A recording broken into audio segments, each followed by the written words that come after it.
जय माता दी। दुर्गा सप्तशती। 6वां अध्याय। ध्रुवलोचन वध। ऋषि कहते हैं, शुंभ के इस प्रकार आज्ञा देने पर वह ध्रुवलोचन दैत्य 60,000 असुरों की सेना को साथ लेकर वहां से तुरंत चला दिया। वहां पहुंचकर उसने हिमालय पर रहने वाली देवी को देखा और ललकार कर कहा, अरे तू शुंभ निशुंभ के पास चल। यदि इस समय प्रसन्नता पूर्वक मेरे स्वामी के समीप नहीं चलोगी तो मैं पल पूर्वक जोंटा पकड़कर घसीटते हुए तुझे ले चलूंगा। देवी बोली, तुम्हें दैत्यों के राजा ने भेजा है। तुम संभव भी बलवान हो और तुम्हारे साथ विशाल सेना भी है। ऐसी दशा में यदि मुझे बलपूर्वक ले चलोगे तो मैं तुम्हारा क्या कर सकती हूँ। ऋषि कहते हैं, देवी के यूं कहने पर असुर धर्मलोचन उनकी ओर दौड़ा। तब अंबिका ने ओम शब्द उच्चारण मात्र से उसे भस्म कर दिया। फिर तो क्रोध में भरी हुई दैत्यों की विशाल सेना और अंबिका ने एक दूसरे पर तीखे सायों को, शक्तियों को तथा फरसों की वर्षा आरंभ की। इतने में ही देवी का वाहन सिंह क्रोध में भरकर भयंकर गर्जना करके गर्दन के बालों को हिलाता हुआ असुरों की सेना में कूद पड़ा। उसने कुछ दैत्यों को पंजों की मार से, कितनों को अपने जबड़ों से और कितने ही महादैत्यों को पटक कर होंठ की दाढ़ों से घायल करके मार डाला। उस सिंह ने अपने नखों से कितनों के पेट फाड़ डाले और थप्पड़ मारकर कितनों के सिर दर्द से अलग कर दिए। कितनों की भुजाएं और मस्तक काट डाले तथा अपनी गर्दन के बाल हिलाते हुए उसने दूसरे दैत्यों के पेट फाड़ कर उनका रक्त चूस लिया। अंतित क्रोध में भरे हुए देवी के वाहन उस महाबली सिंह ने क्षण भर में ही असुरों की सारी सेना का संहार कर डाला। शुंभ ने जब सुना कि देवी ने धर्मलोचन को असुर को मार डाला तथा उसके सिंह ने सारी सेना का सफाया कर डाला, तब उस दैत्यराज को बड़ा क्रोध हुआ। उसका होंठ कांपने लगा। उसने चंड और मुंड नामक 2 महादैत्यों को आज्ञा दी, हे चंड और हे मुंड, तुम लोग बहुत ही बड़ी सेना लेकर वहां जाओ। उस देवी के जोंटे से पकड़कर अथवा उसे बांधकर शीघ्र जहां ले आओ। यदि इस प्रकार उसको लाने में संदेह हो तो युद्ध में सब प्रकार के अस्त्र शास्त्रों तथा समस्त आसुरी सेना का प्रयोग करके उसकी हत्या कर डालना। उस दुष्टा की हत्या होने तथा सिंह के भी मारे जाने पर उस अंबिका को बांधकर साथ ले शीघ्र ही लौट आना। 6वां अध्याय पूरा हुआ। 7वां अध्याय। चंड और मुंड का वध। मार्कंडेय जी कहते हैं, तब शुंभ की आज्ञा पाकर वह चंड मुंड आदि दैत्य चतुर्गुणी सेना के साथ अस्त्र शस्त्रों से शोभित हो चल दिए। फिर गिरिजाराज हिमालय के ऊंचे शिखर पर पहुंचकर उन्होंने सिंह पर बैठी देवी को देखा। वह मंद मंद मुस्कुरा रही थी। उन्हें देखकर दैत्य लोग उसे पकड़ने को दौड़े। किसी ने धनुष तान लिया, किसी ने तलवार संभाली और कुछ लोग देवी के पास आकर खड़े हो गए। तब अंबिका ने उन शत्रुओं के प्रति बड़ा क्रोध किया। उस समय क्रोध के कारण उनका मुख काला पड़ गया, ललाट में भौहें टेढ़ी हो गई और वहां से तुरंत विकराल मुखी काली प्रकट हुई, जो तलवार के और पाश लिए हुए थी। वह विचित्र खंडक धारण किए और चित्ते के चरम की साड़ी पहनने नर मुंडों की माला से विभूषित थी। उनके शरीर का मांस सूख गया था, केवल हड्डियों का ढांचा था जिससे वह अत्यंत भयंकर जान पड़ती थी। उनका मुख बहुत विशाल था। जीव लपलपाने के कारण वह और भी डरावनी प्रतीत होती थी। उनकी आंखें भीतर को धसी हुई और कुछ लाल थी। वह अपने भयंकर गर्जना से संपूर्ण दिशाओं को गुंजा रही थी। बड़े बड़े दैत्यों का वध करती हुई वह कालिका देवी बड़े बेग से दैत्यों के उस सेना पर टूट पड़ी और उन सबको भक्षण करने लगी।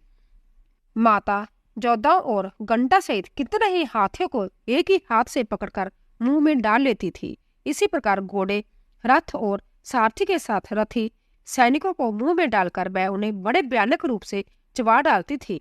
किसी के बाल पकड़ लेती, किसी का गला दबा देती, किसी को पैरों से कुचल डालती और किसी को छाती के धक्के से गिराकर मार डालती थी। वह असुरों के छोड़े हुए बड़े बड़े अस्त्र शस्त्र मुंह से पकड़ लेती और रोष में भरकर उनको दांतों से पीस डालती थी।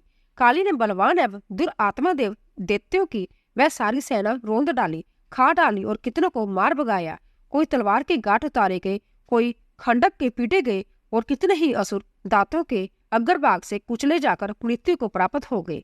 इस प्रकार देवी ने असुरों की उस सारी सेना को क्षण भर में मार गिराया। यह देख चंड उन अत्यंत भयानक काली देवी का और दौड़ा तथा महादैत्य मुंड ने भी अत्यंत भयंकर बाणों की वर्षा से तथा हजारों बार चलाए हुए चक्रों से उन भयानक नेत्रों वाली देवी को आच्छादित कर दिया। वह अनेकों चक्कर देवी के मुख में समाते हुए ऐसे जान फटे मानो सूर्य के बहुतरे मंडल बादलों की उदर में प्रवेश कर रहे हो। तब भयंकर गर्जना करने वाली काली ने अंतत रोष में भरकर विकट अट्टहास किया। उस समय उनके विकराल बदन के भीतर कठिनता से देखे जा सकने वाले दांतों के प्रभाव से वह अंतत उज्जवल दिखाई देती थी। देवी ने बहुत बड़ी तलवार हाथ में ली, हम का उच्चारण करके चंडवर्म दावा किया और उसके केश पकड़कर उसी की तलवार से उसका मस्तक काट डाला। चंड को मारा गया देखकर मुंड भी देवी की ओर दौड़ा। तब देवी ने रोष में भरकर उसे भी तलवार से घायल करके धरती पर सुला दिया। महापराक्रमी चंड और मुंड को मारा गया देख मरने से बची हुई बाकी सेना भी भय से व्याकुल हो चारों ओर भाग गई। फिर काली ने चंड और मुंड का मस्तक हाथों में ले चंडिका के पास जाकर प्रचंड अट्टहास करते हुए कहा, देवी, मैंने चंड और मुंड नामक इन दोनों महापशुओं को तुम्हें भेंट किया है। अब युद्ध जग में तुम शुंभ और निशुंभ का संभय ही बद करना। ऋषि कहते हैं, वहां लाए हुए उन चंड मुंड नामक महादेवत्यों को देखकर कल्याणमयी चंडी ने काली से मधुर वाणी से कहा, देवी, तुम चंड और मुंड को लेकर मेरे पास आई हो, इसीलिए संसार में चामुंडा के नाम से तुम्हारी ख्याति होगी। 7वां अध्याय पूरा हुआ। 8वां अध्याय रक्त बीज वध। मार्कंडेय जी कहते हैं, चंड और मुंडक नाम दैत्यों के मारे जाने तथा बहुत सी सेना का सहार हो जाने पर दैत्यों के राजा प्रतापी शुंभ के मन में बड़ा क्रोध हुआ और उसने दैत्यों की संपूर्ण सेना को युद्ध के लिए कूच करने की आज्ञा दी। वह बोला, आज उदाजुद नाम के 86 दैत्य सेनापति अपनी सेनाओं के साथ युद्ध के लिए प्रस्थान करे। कंबू नाम वाले दैत्यों के 84 सेना नायक अब अपनी वाहनी से गिरे हुए यात्रा करे। 50 कोटि वीरा कुल के और 100 दौरम कुल के असुर सेनापति मेरी आज्ञा से सेना सहित कूच करे। कालक और कालक्या असुर भी युद्ध के लिए तैयार हो मेरी आज्ञा से तुरंत प्रस्थान करे। भयानक शासन करने वाला असुर राज शुंभ इस प्रकार आज्ञा दे सैकड़ों बड़ी बड़ी सेनाओं के साथ युद्ध के लिए प्रस्थान हुआ। उसकी अंतत भयंकर सेना आती देखकर चंडिका ने अपने धनुष की टंकार से पृथ्वी और आकाश के बीच का भाग गुंजा दिया। राजन, तदंतर देवी के सिंह ने भी बड़े जोर जोर से दहाड़ना आरंभ कर दिया। फिर अंबिका ने घंटे के शब्द से उस दवनी को और भी बढ़ा दिया। धनुष की टंकार, सिंह की दहाड़ और घंटे की दवनी से संपूर्ण दिशाएं गूंज उठी। उस भयानक शब्द से काली ने अपने विकराल मुख को और भी बढ़ा लिया तथा इस प्रकार वह विजयनी हुई। उस तमुल नाद को सुनकर दैत्यों की सेना के चारों ओर से आकर चंडिका देवी, सिंह तथा काली देवी को क्रोध पूर्वक घेर लिया। राजन, इसी बीच में असुरों के विनाश तथा देवताओं के अवृद्धि के लिए ब्रह्मा, शिव, कार्तिकेय, विष्णु तथा इंद्र आदि देवी की शक्तियां जो अंतत पराक्रम और बल से संपन्न थी, उनके शरीर से निकलकर उन्हीं के रूप में चंडिका देवी के पास गए। जिस देवता का जैसा रूप, जैसी वेशभूषा और जैसा बाण है, ठीक वैसे ही साधनों से संपन्न हो उसकी शक्ति असुर से युद्ध करने के लिए आई। सबसे पहले हंस युक्त विमान पर बैठी हुई अक्षसूत्र और कमंडल से सुशोभित ब्रह्मा जी की शक्ति उपस्थित हुई, जिसे ब्राह्मणी कहते हैं। महादेवी की शक्ति वृषभ पर आरूढ़ हो हाथों में श्रेष्ठ त्रिशूल धारण किए, महानाग का कंकण पहने, मस्तक में चंद्रशेखर से विभूषित हुई वहां आ पहुंची। कार्तिकेय जी की शक्ति रूपा जगदम्बिका उन्हीं का रूप धारण किए श्रेष्ठ मयूर पर आरूढ़ हो हाथ में शक्ति लिए दैत्यों से युद्ध करने के लिए आई। इसी प्रकार भगवान विष्णु की शक्ति गरुड़ पर विराजमान हो शंख, चक्र, गदा, धनुष तथा खंडक हाथों में लिए वहां आई। अनुपम जंग बरहा रूप धारण करने वाले श्री हरि जो शक्ति है, वह भी बरहा शरीर धारण करके वहां आई। नरसिंह शक्ति भी नरसिंह के समान शरीर धारण करके वहां आई। उसकी गर्दन के बालों के झटके से आकाश के तारे बिखरे पड़ते थे। इसी प्रकार इंद्र की शक्ति वज्र हाथ में लिए गजराज रावत पर बैठकर आई। उसके भी सहस्त्र नेत्र थे। इंद्र का जैसा रूप है वैसा ही उसका भी था। फिर उन देव शक्तियों से घिरे हुए महादेव जी ने चंडिका से कहा, मेरी प्रसन्नता के लिए तुम शीघ्र ही उन असुरों का संहार करो।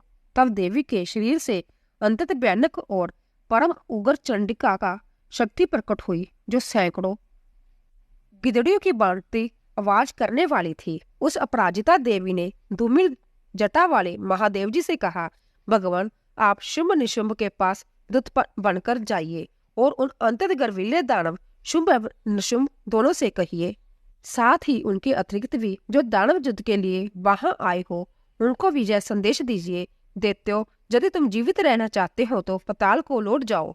इंद्र को त्रिलोकी का राज्य मिल जाए और देवता जग भाग का उपभोग करे। यदि वल के घमंड में आकर तुम युद्ध की अभिलाषा रखते हो तो आओ, मेरी जोगनिया तुम्हारे कच्चे मांस से तृप्त हो, क्योंकि उस देवी ने भगवान शिव को दूत के कार्य में नियुक्त किया था, इसीलिए वह शिवदूती के नाम से संसार में विखायित हुई। वह महादैत्य भी भगवान शिव के मुंह से देवी के वचन सुनकर क्रोध में भर गए और जहाँ कत्यानी विराजमान थी उस ओर बढ़े। फिर वह दैत्या अमृत से भरकर पहले ही देवी के ऊपर बाण, शक्ति और रिष्टि आदि अस्त्रों की वृष्टि करने लगे। तब देवी ने भी खेल खेल में ही धनुष की डंकार की और उससे छोटे हुए बड़े बड़े बाणों द्वारा दैत्यों के चलाए हुए बाण, शूल, शक्ति और फरसों को काट डाला। फिर काली उनके आगे होकर शत्रु को शूल के प्रहार से विदन्न करने लगी और खंडवांग से उनका कचूमर निकालती हुई रणभूमि में विचरने लगी। ब्राह्मणी भी जिस जिस ओर दौड़ती उसी उसी ओर अपने कमंडलों का जल छिड़कर शत्रुओं की ओर और पराक्रम को नष्ट कर देती थी। महेश्वरी ने भी त्रिशूल से तथा वैष्णवी ने भी चक्कर से और अंतत क्रोध में भरी हुई कुमार कार्तिकेय की शक्ति ने भी शक्ति से दैत्यों का संहार आरंभ कर दिया। इंद्र शक्ति के वज्र प्रहार से विदर्ण हो सैकड़ों दैत्य दानव रक्त की धारा बहाते हुए पृथ्वी पर सो गए। बराही शक्ति ने भी कितनों को अपनी थुथनी की मार से नष्ट कर दिया। दाड़ों के अग्रभाग से कितनों की छाती छेद डाली तथा कितने ही दैत्य उसके चक्कर की चोट से दर्न होकर गिर पड़े। नरसिंह भी दूसरे दूसरे महादैत्यों को अपने नखों से विदर्ण करके खाती और सिंहनाद से दिशाओं एवं आकाश को गुंजाती हुई युद्ध क्षेत्र में विचरने लगी। कितने ही असुर शिवदूती के प्रचंड अट्टहास से अंतत व्यावित हो पृथ्वी पर गिर पड़े और गिरने पर उन्हें शिवदूती ने उस समय अपना ग्रास बना लिया। इस प्रकार क्रोध में भरे हुए मातृगणों को नाना प्रकार के उपायों से बड़े बड़े असुरों का मर्दन करते देख दैत्य सैनिक भाग खड़े हुए। मातृगणों से पीड़ित दैत्य को युद्ध से भागते देख रक्तबीज नामक महादैत्य क्रोध में भरकर युद्ध करने के लिए आया। उसने शरीर से जब रक्त की बूंद पृथ्वी पर गिरती तब उसी के समान शक्तिशाली एक दूसरा महादैत्य पृथ्वी पर पैदा हो जाता। महासुर रक्तबीज हाथ में गदा लेकर इंद्र शक्ति के साथ युद्ध करने लगा। तब इंद्री ने अपने वज्र से रक्तबीज को मारा। वज्र से घायल होने पर उसके शरीर से बहुत सा रक्त चूने लगा और उससे उसी के समान रूप तथा पराक्रम वाले योद्धा उत्पन्न होने लगे। उसके शरीर से रक्त की जितनी भी बूंदें गिरी उतने ही पुरुष उत्पन्न हुए। वह सब रक्त बीज के समान ही वीर्यवान, बलवान तथा पराक्रमी थे। वह रक्त से उत्पन्न होने वाले पुरुष भी अंतत भयंकर अस्त्र शास्त्रों का प्रहार करते हुए वहां मातृगणों के साथ घोर युद्ध करने लगे। पुण्य वज्र के प्रहार से जब उसका मस्तक घायल हुआ तब रक्त बहने लगा और उससे हजारों पुरुष उत्पन्न हो गए। वैष्णवी ने भी युद्ध में रक्त बीज पर चक्कर का प्रहार किया तथा इंद्री ने उस दैत्य सेनापति को गदा से चोट पहुंचाई। वैष्णवी के चक्कर से घायल होने पर उसके शरीर से जो रक्त बहा और उससे जो उसी के बराबर आकार वाले सहस्रों महादैत्य प्रकट हुए, उनके द्वारा संपूर्ण जगत का व्यापक हो गया। कुमारी ने शक्ति से, बराही ने खंडक से और महेश्वरी ने त्रिशूल से महादैत्य रक्तबीज को घायल किया। क्रोध में भरे हुए उस महादैत्य रक्तबीज ने भी गदा से सभी मातृशक्ति पर पृथक पृथक प्रहार किया। शक्ति और शूल आदि से अनेक बार घायल होने पर जो उसके शरीर से रक्त की धारा पृथ्वी पर गिरी तो उससे भी निश्चय ही सैकड़ों असुर पैदा हुए। इस प्रकार उस महादैत्य के रक्त से प्रकट हुए असुरों द्वारा संपूर्ण जगत व्यापक हो गया। इससे उन देवताओं को बड़ा व्यय हुआ। देवताओं को उदास देख चंडिका ने काली से शीघ्रता कहा, चामुंडे, तुम अपना मुख और भी फैलाओ तथा मेरे शास्त्र पात से गिरने वाला रक्त बिंदुओं और उनसे उत्पन्न होने वाला महादैत्यों का तुम अपने इस उतावली मुख को खा जाओ।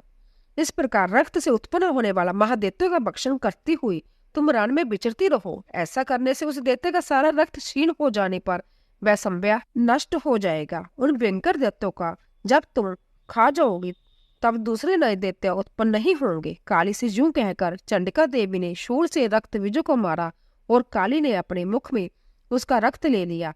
तब उसने वहां चंडिका पर गदा से प्रहार किया, किंतु उस गदा पात ने देवी को तनिक भी वेदना नहीं पहुंचाई। रक्त बीज के घायल शरीर से बहुत सा रक्त गिरा, किंतु ज्यों ही वह गिरा त्यों ही चामुंडा ने उसे अपने मुख में ले लिया। रक्त गिरने से काली के मुख में जो महादैत्य उत्पन्न हुए उन्हें भी वह चट कर गई और उसने रक्त बीज का रक्त भी पी लिया।